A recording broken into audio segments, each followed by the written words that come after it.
The Creator is a film that I have been anticipating for weeks, for months. It's a movie that I really thought could be groundbreaking and could do something that a lot of other sci-fi movies have not done in quite some time, and probably my most anticipated sci-fi film since Interstellar.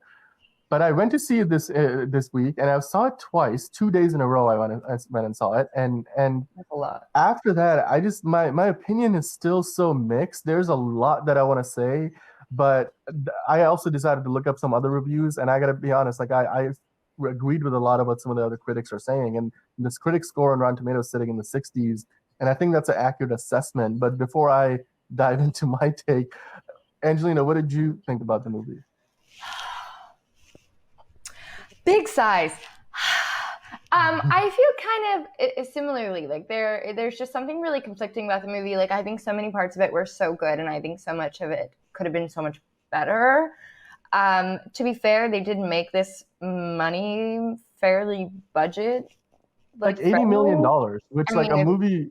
You watch this movie, yeah, you think they would have made it for like 150 million, because that's how we usually yeah. see like a Marvel movie, because it looks like a Marvel or a Star Wars film, particularly like a Star Wars film. But they made it for only like 80 million, so that is kind of And amazing. right off the bat, Gemma Chan's character outshines that of what is his John name? David Washington. Yeah, John David Washington. John David Washington's, that's the actor's name, no? Yes, he's got three first names. Yes, I was like, wait, what? he plays Joshua in the movie. Yeah, his There we character go. That's name. the name Yeah, I was looking Joshua. for. Sorry, guys. As we know, she's historically bad with names. Um, so we end up finding out that like Gemma Chan's character is Nirmata, like she is the new Nirmata at the very end, but from the very Spoiler get-go, alert. Oh. oh, sorry. That's okay. I'm sure if people have seen this Normally movie, that's you. yeah, that is one. That's one of That's the thing normally is not though, it's me. it's it's a very underwhelming twist. So like even though it's a bit of a spoiler, it Yeah, just if you that's knew the true. spoiler, it doesn't really affect your experience of watching the movie because it. Yeah. Yeah. Anyway, go ahead. So we end up finding out at the end of the movie, like, she is Nirmata, which it doesn't really signify, right? Like, they end up thinking it was a way bigger deal than it was. Yeah. However, from the very opening scene of this movie, her character, her acting, her everything, her essence on screen outshines that of Joshua to a point where I literally was like, has this man, did they just rush through the taping of this scene? Like, why is he so awkward? Like, he just seemed so awkward in so many of these scenes. And like, I feel like there was an emotional depth that he didn't reach that the kid did. The kid was great, but because he was kind of mediocre, it like, I don't know, there were so many points of this movie that were like almost there and he didn't follow through. And obviously it doesn't just have to do with him, right? That also has to do with editing, it has to do with directing, it has to do with screenwriting, it has to do with like what's going on behind the scenes, in front of the camera. Like there's so many factors to getting the best performance from an actor. And half the time it isn't really them, it's really how they edit the scenes, because there were probably takes in which he really gave and they chose not to go with him for whatever reason. But there was something about the way that this movie was received that just fell so short when it could have gone so far. And there were so many parts of this movie that were so stunning, visually stunning. As you said, they film a lot of this like in real world locations, and they added in a little bit of like GFX. I thought it was like a 7 out of 10, if we're being great.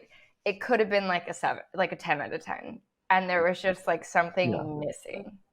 Yeah, I mean, to me, the score came in a little bit lower. Even I think, like, having seen it twice now, I think I'm settling in somewhere between like 5.5 to 6 out of 10, and a lot of the same issues that you had. And well, I don't know if I will necessarily attribute it to just John David Washington's performance, because I do think while he plays it very stoic throughout the movie, and you kind of don't get to see him. Well, he is. There's some emotional moments like throughout the film, whether There's it's some moments he does come through with the child at the end. with Alfie, like Totally. who, by the way, like Madeline Voiles, like this is her first movie, and She so was I think great. she I stole a lot of the scenes that loved she her. was in. There were She definitely was some There were phenomenal. some moments where you're like, oh man, like like Yeah. when the whole ice cream sequence, like we don't have that. How about ice cream, which is in Mhm. the trailer as well. But overall, I felt like the reason why this movie really underdelivered is because it kind of dabbles in a lot of themes and ideas that we have seen before in many other projects. And this is Mhm. something that a lot of reviewers are talking about too. A lot of people who aren't even just reviewers, they're just talking about it in general because you watch this movie and it immediately reminds you of things like Star Wars. Obviously, you mentioned like the visuals Yeah. of it, but certainly from a thematic standpoint, if you watch Blade Runners and how like the story is all about replicants and how do replicants have a soul and like whether it's the Harrison Ford version or you watch 2049 with Ryan Gosling. Or if you watch Battlestar Galactica, a show, especially the new Ronald D. Moore version that ran for like 5 seasons, and they had like this whole interspecies war where the humans created these AI robots that eventually kind of became sentient, and then they have like these robotic versions, and then they have this human-looking versions called Cylons, and they go to war with humans, and so they explored so many themes and concepts over the course of many seasons. So whether it's Battlestar Galactica or whether it's Blade Runner or whether it's even like the Neil Blomkamp movies, District 9 is a movie that I think did a really good job of kind of even though in that case it wasn't AI, it was aliens Mhm. versus humans, but like the themes were similar. Like aliens were like this segregated underclass of society living in the suburbs of Johannesburg and oh no not Johannesburg. Was it Johannesburg or was it Cape Town in South Africa basically, and in this movie you kind of see something similar with AI, like kind of they've been segregated to just New Asia where they're accepted, everywhere else they're hunted, and even in New Asia they're hunted by the West and this ship in the sky, this USS Nomad, which like a fortress in the sky theme. That definitely is also something that reminded me of another Neil Blomkamp movie called Elysium, where Matt Damon, is the lead, and they basically all the rich people live on this ring that's orbiting Earth, and only the people who can't afford to be up there are left on the planet's surface. And so it's sort of a class warfare, sort of. That's the theme that kind of permeates throughout both Elysium and District 9. And in this movie, you kind of see that.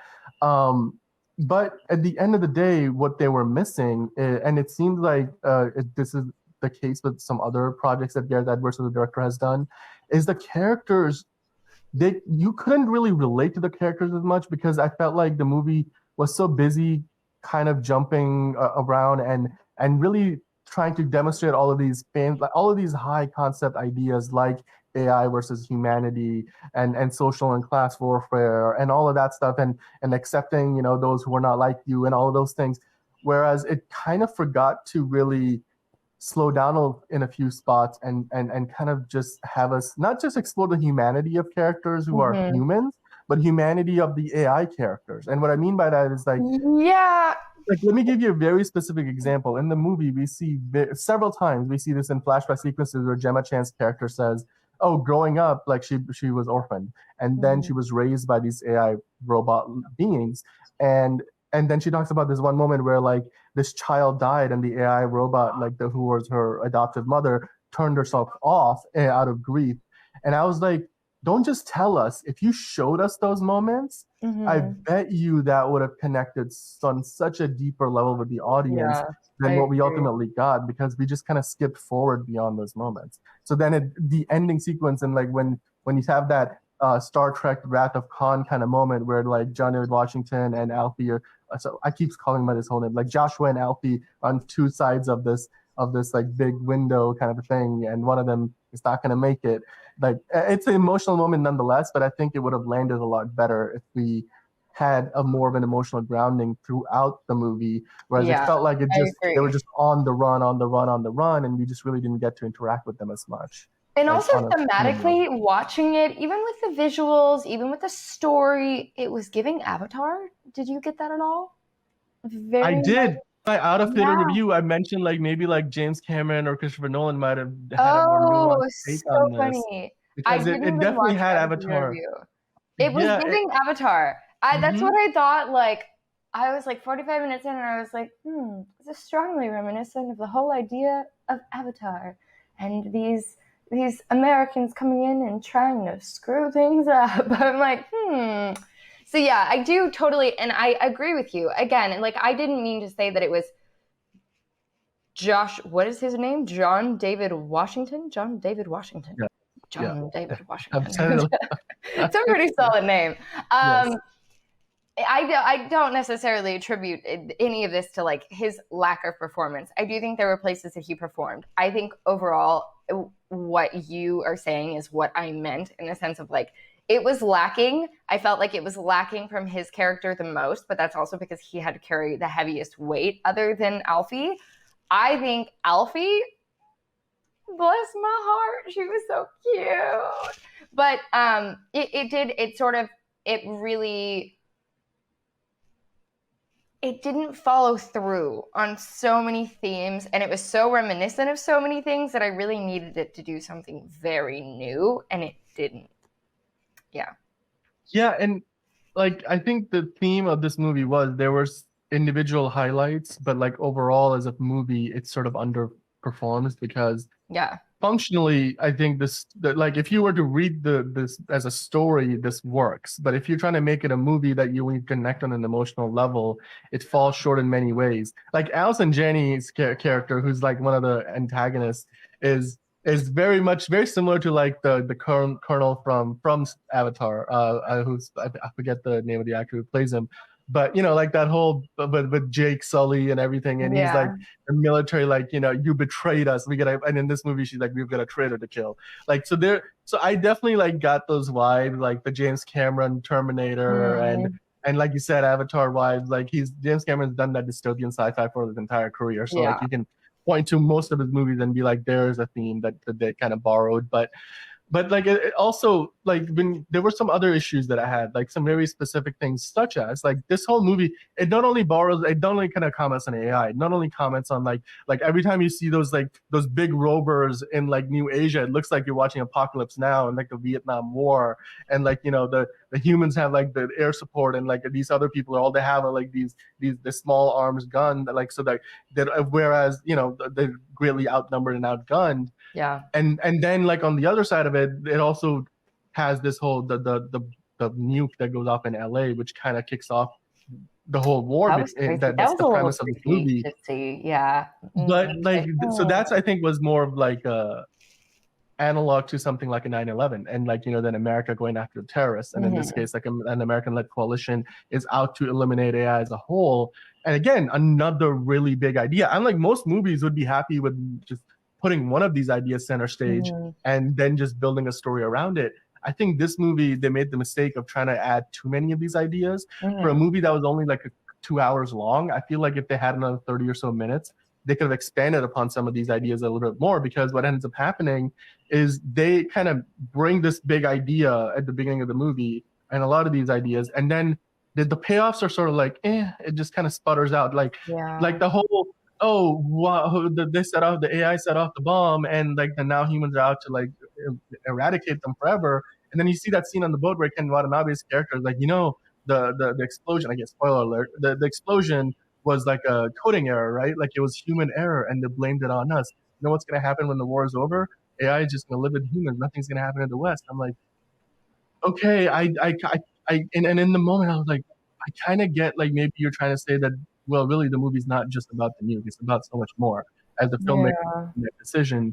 But like from an emotional involvement standpoint, like if that's the narrative thrust of the whole movie, you kind of just sputtered like everything, and now you're like, so this is a completely illegitimate war. Well, okay, so if it's one of those false flag situations, whether it's on purpose or not, then where are we going with the story? And like nothing of the grander story changes, but I felt like that could have been a bigger turning point, and it wasn't. And it wasn't, again, it was done in a way that didn't have any kind of emotional engagement to it. And that kind of plays out pretty predictably, because again, if you've seen Elysium, the third act of this movie and Elysium are so similar. Like, and it's not a movie that came out like, you know, decades ago. It came out like only like 10 or so years ago, so it's pretty recent. So again, it feels like this movie is recycling out a lot of ideas.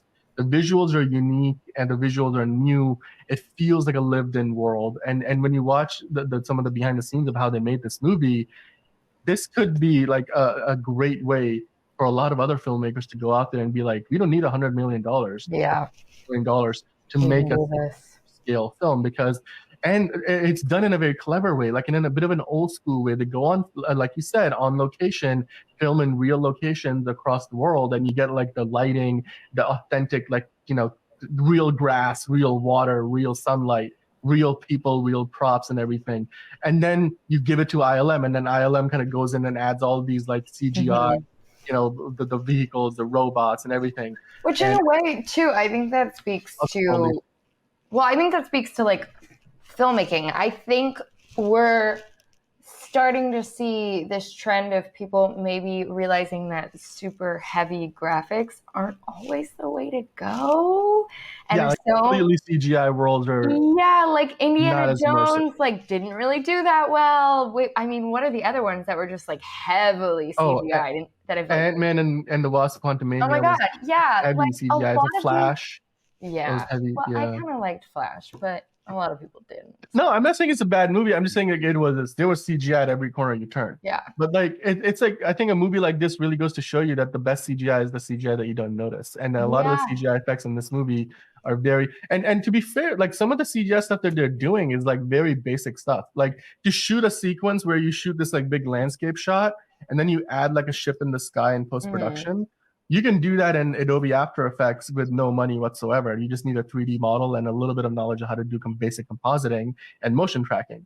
And so you can do it as a college student, you can pull it off. So the technical aspects of like, the real brilliance of this movie's visuals don't necessarily come from the technical achievement. It comes from the execution. And that's really fantastic, because I think those techniques work on any budget. And this goes to show you don't need like a big budget to make a movie that looks stunning.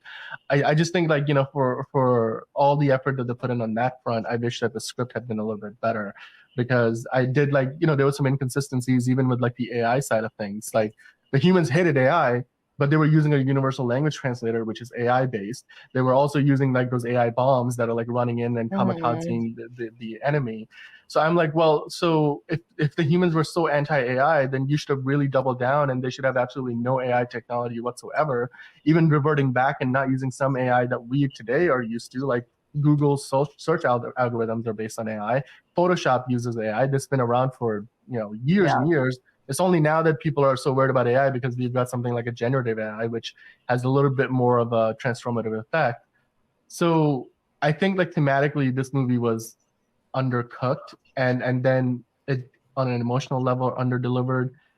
But the visuals were fantastic, and Gareth Edwards is a good filmmaker. I mean, I don't know how much of the brilliance of Rogue One you can credit to Tony Gilroy, who worked on Andor, and that show is fantastic.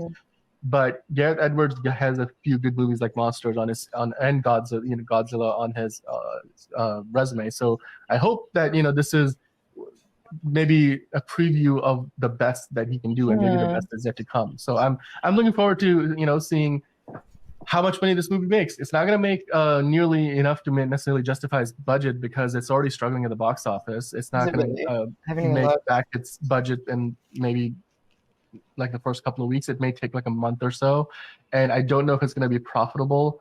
But as an exercise in filmmaking, there's a few lessons to be learned here. So guys, let us know in the comments below what you think about The Creator. Is this a movie that disappointed you? Is this the movie that you loved? Even in our comments in the last few days, we've gotten some people who are like, oh, I was bored. Oh, it was fantastic, breath of fresh air. So we're getting a mix, results from the audience, and the audience score on Rotten Tomatoes is higher than the critic score. So let us know in the comments what you thought about The Creator, and like and subscribe for more content like this. We review movies each and every week, so I'm sure we'll be talking more about other movies like this in the future.